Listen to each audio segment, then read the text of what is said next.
Hello, gorgeous recovering perfectionist. I'm Claire Riley, and you're listening to episode number 68 of the Recovering Perfectionist podcast. Today, I am going to talk about what is your ideal email to send to your list when you haven't sent them one at all or for a while. You can head over to claireriley.co/pod/68 for the show notes, as well as any links that I talk about in the episode. This is the Recovering Perfectionist podcast, and I'm your host, Claire Riley. Alrighty, we talk about this question a lot on in Batshit Crazy, which is my beautiful online monthly membership for creating consistent content, where people have started to build an email list for their newsletter, but they've never sent them a newsletter. So they've invited them back to their place for a party, and then they've turned the lights out and gone to bed. So we do talk about this a lot. The other thing that happens is obviously we send newsletters kind of wishy-washy a bit over here, and then we leave them for a few months, and then we go and send another one, and we apologize profusely for not having sent them an email, and then we send them another one, but then they disappear again, and so on and so forth. So in today's episode, I really want to address what you should ideally put in your first newsletter or in your first newsletter for a while. So let's get started. Now, before I get started with the steps on what actually goes into this, I really want to preface it by saying, number one, the biggest tip is to stop agonizing over it. It doesn't have to be perfect. You just want to send them something. Okay.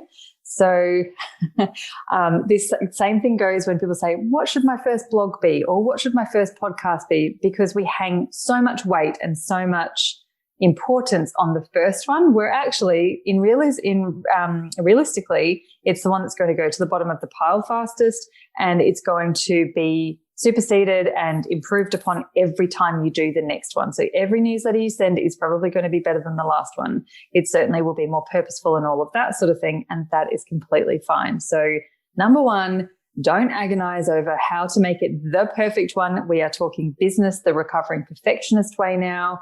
And I'm very, very passionate about getting you to just get something out rather than agonizing and having this conversation again in 3 months' time. Cool. I'm just going to put my little asterisks on the end of that little spiel there.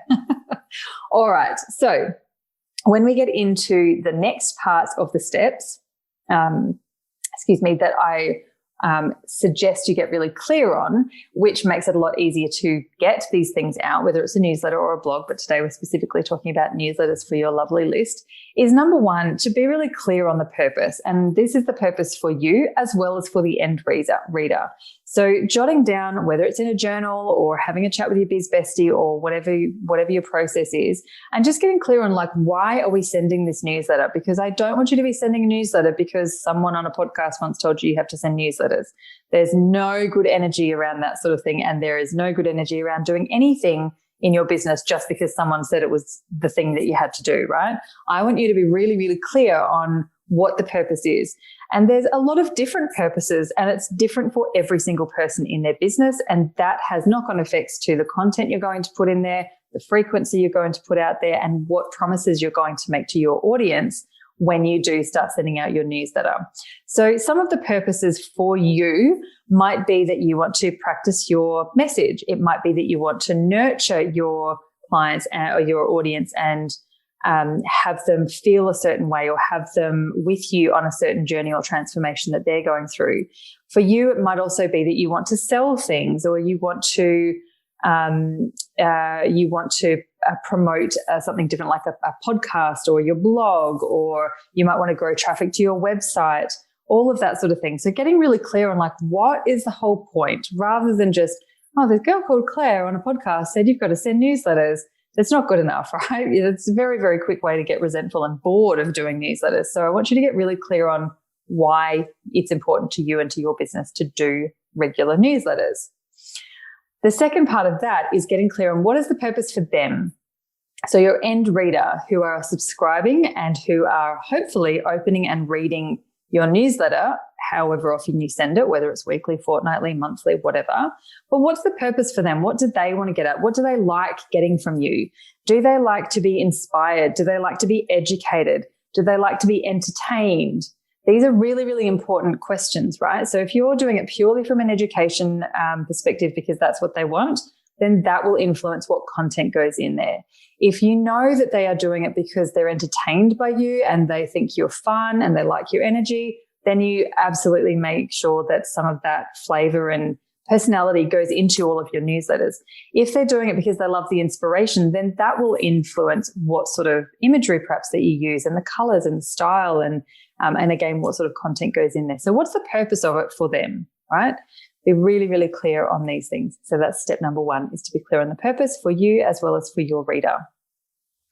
The second thing to get clear on is the basic structure. So this doesn't have to look exactly the same every time you send a newsletter out, but the more consistent it is, the more trust you will gain and grow with your audience, which is obviously very important in the know, like, trust world of online business.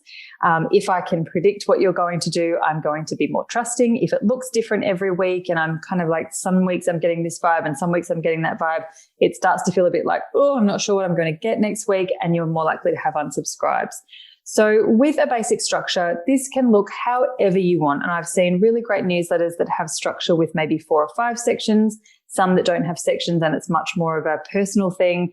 And some newsletter kind of systems that maybe have 2 emails a week or 2 emails a month, one that is a certain kind of structure and the other one might be a wrap-up of content, or it might be a wrap-up of workshops where the other ones are much more content heavy and that sort of thing. So I know what to expect.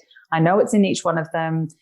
It makes it easier for you to create, but it also makes it more easy and predictable for your audience to digest. So some of those not negotiable, in my opinion, for most people, parts of your structure include content. So you usually want to amplify your message, which might be sending them a link to a blog that you've written that you've published onto your Facebook page, onto your website. It might be a Facebook Live or a really great post you did on your Facebook page. It might be an interview that you were on with someone else's podcast or something like that you'd like to invite them to watch, whatever. So it's really about inviting them into different areas of your online world so that they can feel like they've gotten the value. So they don't have to follow you around. They don't have to go and find what you've been doing lately. It's delivered straight to them so that they can navigate around your online world and get the best parts of what you have to offer. The other thing is, as I mentioned before, the personal flavor and making sure that you've definitely got your voice and your brand and your touchy-feely bits and pieces, like all of those sort of things that make you you and make your brand your brand. That's why they're there in the first place. So we don't want to just hear recycled stuff that we've heard from every other person. We want your version of it. We want your flavor and we want your voice and that sort of thing. The other part of it that usually there's a pretty heavy element in most newsletters is having a promo or a call to action. Now, this doesn't always have to be selling something or signing up for a freebie even, but getting your audience used to taking some sort of action is a really important part of a newsletter. Often something that frustrates people, even sometimes we don't even know it frustrates us, is that we connect with someone and they tell us about this thing or they allude to something that is available or going to be available, and then they don't tell us where to find it or what we can do with that or what they want us to do or what the next step is. And so we either have to go and get frustrated going and searching for it, or we just put it in the too hard basket and don't do it anyway. So you're not doing anyone any favors, yourself or your audience, by not telling them what you want them to do next. They may do what you want them to do. They may not. That's cool. But if you haven't given them the option, the answer is always going to be no, right? So some sort of call to action included in your newsletter is really, really important. The next tip that I have in making it easier for you to send out the first one is actually having a few up your sleeve that have already been batched. You know, I'm a batching fan, hence Batch It Crazy, etc. But having a few up your sleeve mean that you send out the first one and you don't have to have that, I don't know if people like it and I have to do it all over again, and that feels really heavy. Whereas if you actually sit down and you batch up, say 2 to 4 of the next ones and have, you know, your structure in each of them, you've got your content in each of them, you've got your flavor in each of them, and you've got your call to action in each of them, then it's just boom, boom, boom. And you don't actually have to worry so much about it in the future. Send the first one off, schedule the second one, schedule the third one, schedule the fourth one. And then you can come back and do that process again in another month or another 8 weeks, depending on what your frequency is. that tends to feel much less overwhelming than getting all stressed out about what we're going to send in the first one, sending the first one, and then we get that kind of despair, like, oh my gosh, what if no one reads it? And then we kind of scare ourselves off doing the second one. So you can preempt that and actually get the second and third and maybe even the fourth one ready to go before you've even sent the first one. All right. So they are my top tips. So number one, overarching everything. Stop agonizing and just send something. It doesn't have to be the best newsletter you'll ever send. It's going straight to the bottom of the pile because you've got your 3 other ones that are coming after and many, many more after that as well. The other steps are to get clear on your purpose for you and your business as well as for your audience so that we can marry those up and make sure that there's a really beautiful blend of those two things. We also want a really clear and consistent structure so that we can build that trust factor with our audience. It also makes it much easier for us and we don't sit there staring at this blank cursor of doom every week with what we're going to put in the newsletter because we have our structure of what we're going to put into each newsletter and we're just filling in the spots. And then lastly is to batch some of these things so that it doesn't feel like a big chore every week or every 2 weeks. You've actually just got them sitting there ready to go and you've spent a couple of hours in a very focused manner creating the next lot of things to send out to your audience. So I hope that's been super helpful. As I said, you can get these show notes at claireriley.co/pod/68. I always love hearing your feedback and if you have any questions, so you can either email me at hello@claireriley.co or you can comment on the podcast itself on the website. Look forward to hearing from you and I'll speak to you again in the next episode. Bye, everyone.